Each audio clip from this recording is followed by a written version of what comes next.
बिस्मिल्लाहिर्रहमानिर्रहीम। नाज़रीन, golden step HD पर एक दफ़ा फिर आपके सामने हाज़िर खिदमत हूँ। आज हम आपको जिस सब्ज़ी कह लें, पौधा कह लें, जड़ कह लें, उसके बारे में, उसकी अफादियत के बारे में आपके सामने कोई चीज़ रखना चाह रहा हूँ मैं। उसे हम सुहांजना कहते हैं। सुहांजना को मूंगा भी कहा जाता है, इसको अंग्रेज़ी में मोरिंगा कहते हैं। ये बहुत ज़्यादा खुश्क, जहाँ पे पानी की कमी होती है, रेतीली होती है, खुश्क ज़मीन होती है, वहाँ पे बआसानी बकसरत पाया जाता है। हमारे मुल्क पाकिस्तान में इसकी काश्त होती है। ये पौधा जो है 10 मीटर तक जाता है। अगर हम इसकी काट छाट करें तो इसको 2 मीटर तक कर सकते हैं। पहले साल में जब हम इसके लगाते हैं तो इसके पहले साल में बीज वगैरह कम आते हैं। दूसरे साल में ये माशाल्लाह से बहुत ज़्यादा फल देता है, बहुत सारी बीमारियों में फ़ायदेमंद होता है। आप देख सकते हैं कि ये जो है, इसकी मुख्तलिफ़ चीज़ें जो हैं रखी हुई हैं। इसको हमने काटा हुआ है। इसको काट के इसके देखेंगे गोल गोल टुकड़े भी हो सकते हैं। बीज से काटेंगे तो आपको इसके अंदर जो है देख सकते हैं, इसके बीज भी नज़र आएंगे। ये बीज जो है आपकी सेहत के लिए बहुत ज़्यादा फ़ायदेमंद है।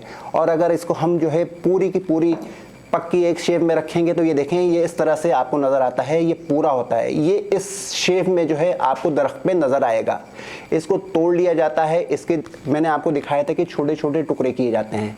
इसको अगर आप चाहें तो इसका उबाल के सूप बनाकर हल्का सा उसमें मामूली सा नमक मिलाएं, काली मिर्च मिलाएं, मामूली सी सुर्ख मिर्च मिलाएं और इसको सूप बना के पिएँ तो आपके इंशाअल्लाह ताला जोड़ों के दर्द से आपको काफ़ी हद तक अफाका होगा। इसके अलावा इसके अंदर कैंसर से बचाव का काफ़ी कुदरत ने इसके अंदर काफ़ी बेपनाह फ़वाइद रखे हुए हैं।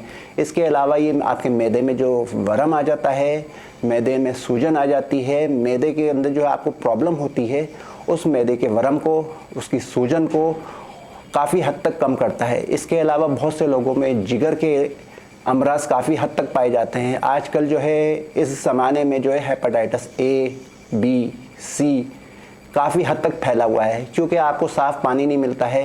तो अगर आप मूंगरे को इस्तेमाल करेंगे या मूंगा कह लें या सुहांजना कह लें, तो ये आपके, अगर आप अपने ज़िंदगी में इसको इस्तेमाल कर लेंगे तो आपको इससे काफ़ी हद तक फ़ायदा महसूस होगा। इसके अलावा आपके जोड़ों के दर्द के लिए जो है ये बेपनाह मुफीद है। गर्दन की दर्द, कमर की दर्द, हाथों में जितने भी जोड़ हैं, पाँव के जोड़ हैं, तो इंशाअल्लाह ताला अगर आप इसको सूप बना के दिन में एक दफ़ा पिएँ तो आपको इससे काफ़ी हद तक अफाका महसूस होगा। इसमें कैल्शियम की बहुत ज़्यादा मिक़दार होती है, आपके मसूड़ों को मजबूत रखता है। इसके अलावा जो है आपकी आँखों की रोशनी बढ़ाता है। इसके अलावा जो है इसके अंदर जो है जिन लोगों को शुगर की बीमारियां हैं, अपने शुगर को कंट्रोल करने के लिए इसको बहुत ज़्यादा फ़ायदेमंद होता है।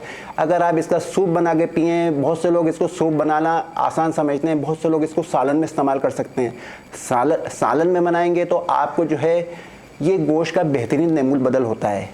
बकरे का गोश्त हो गया, मुर्गी का गोश्त आजकल सही नहीं आ रहा है, गाय का गोश्त हो गया, गाय के गोश्त में भी बीमारी होती है। अगर आपको गोश्त से जान छुड़ानी है तो आप जो है ये अल्लाह ताला ने जो एक कुदरत ने ये एक जड़ी बूटी की शक्ल में जो है एक सुहांजना टाइप की चीज़ आपके लिए रखी है।